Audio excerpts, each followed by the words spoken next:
Сәлеметсіздер ме достар, мен каналыма қош келдіңіздер. Бүгін біз сіздермен бірге кешкі асқа картоп пен запеканка, яғни картоптан пісірме жасап үйренеміз.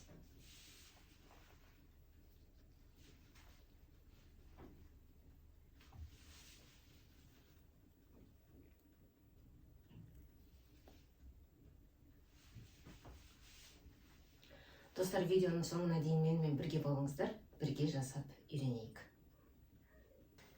Достар, бүгінгі біздің кешкі асымызға ең бастысы фарш пенен картоп қажет болады. Сол үшін біз ең бірінші тазалап алайық.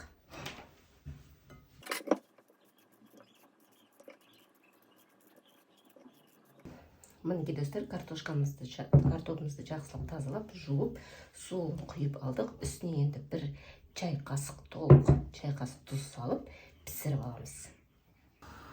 Ал достар, келесі бізде фаршымыз 700-800 грамм фарш болады. Және бір жуамыз қажет.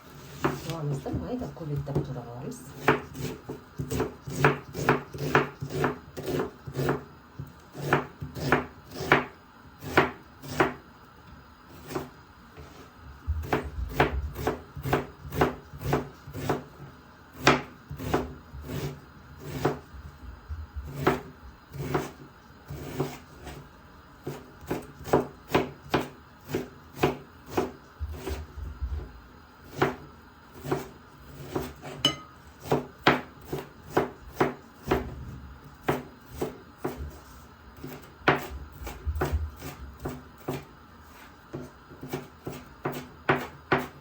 Ал енді келесі этапымыз сковородкамызға біздің көп май керек емес. 100 грамм сұйық майды құйып аламыз. Және жаңағы тураған жуамызды салып қуырамыз.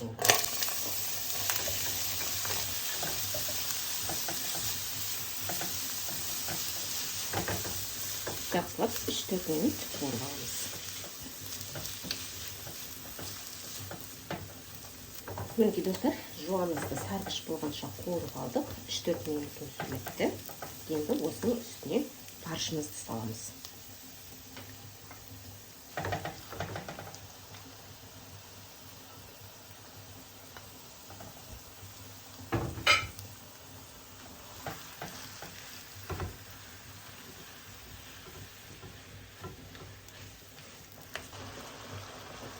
Мінекей достар, фаршымызды жақсылап луғымызбен бірге, жуамызбен бірге қуырып алдық. Енді осының үстіне дәмдеуіш саламыз. Дәмдеуіш специально сиыр етіне арналған дәмдеуіш.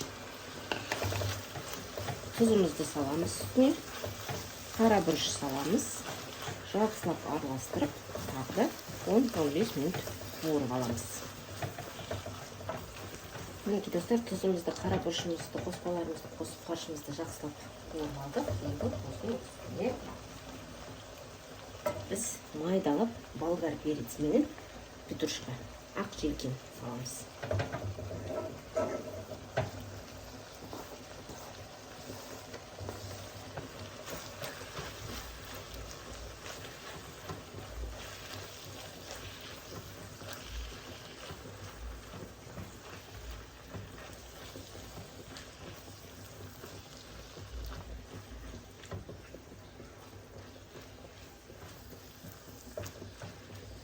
Қақпағын жауып, тағы да 10-15 минут жайылтта қуырып аламыз.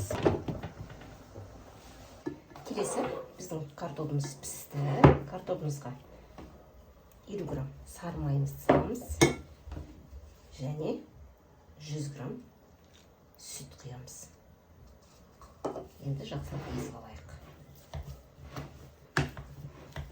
Картопымызды жақсылап езіп алдық. Енді осының үстіне бір жұмыртқамызды салып, тағы да араластырып езіп аламыз.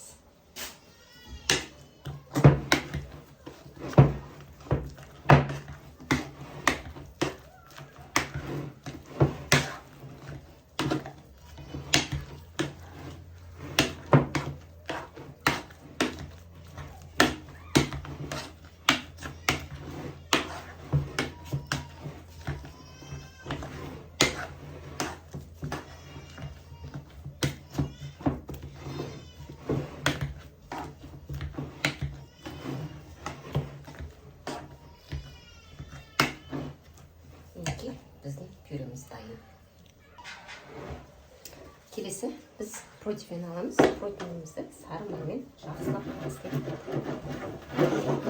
майламаймыз. Жанның бәрін майламаймыз.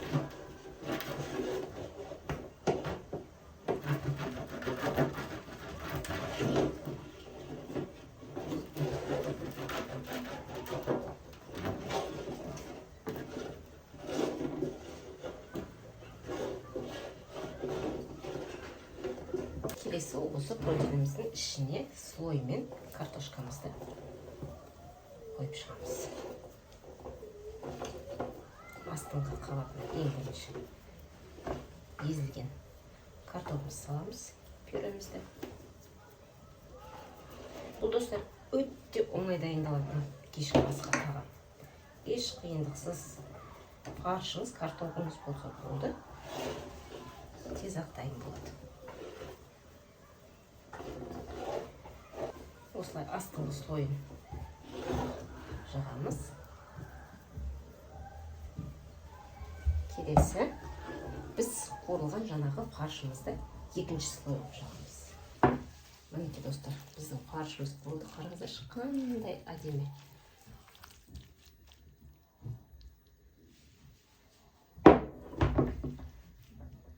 Екінші слойға фаршымызды саламыз.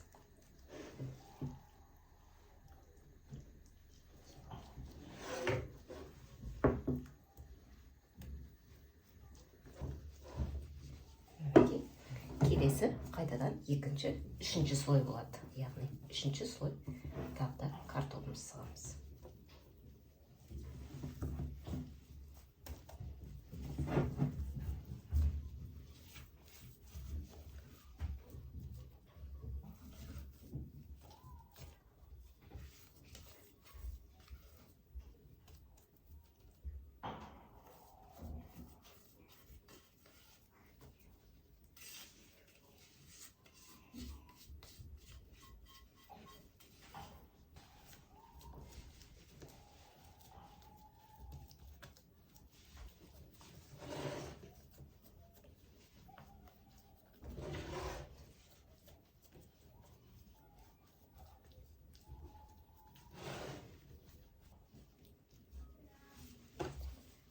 Картошкамызды салдық. Келесі қайтадан бетіне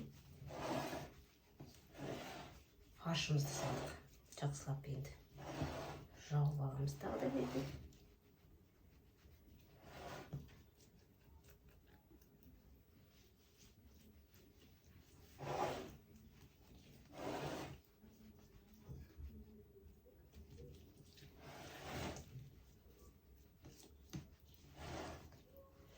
Енді, достар, осы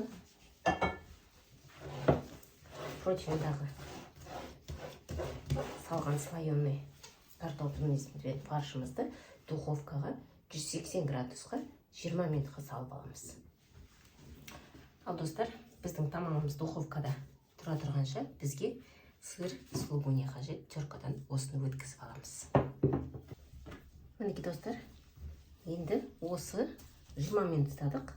Енді осының бетіне сырымызды саламыз. Сыр бізде сулугуни.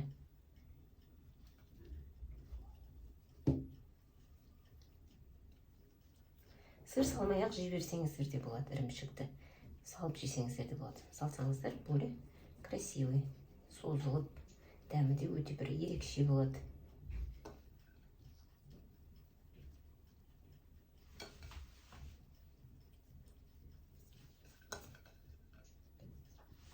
Иісі деген енді керемет шығып жатыр, достар. Духовкаға 5-7 минутқа қайттан қоямыз. Ал мінекей достар, біздің картоптан кешкі асқа запеканкамыз дайын. Енді ақырын осылай кесіп дәмін көреге.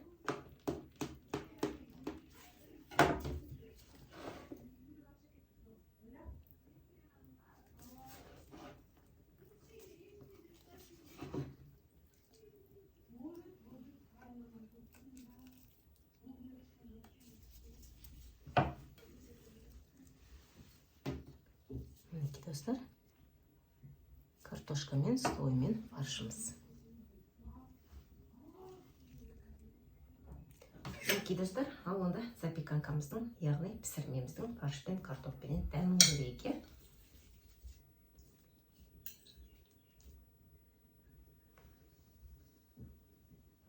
Bismillah.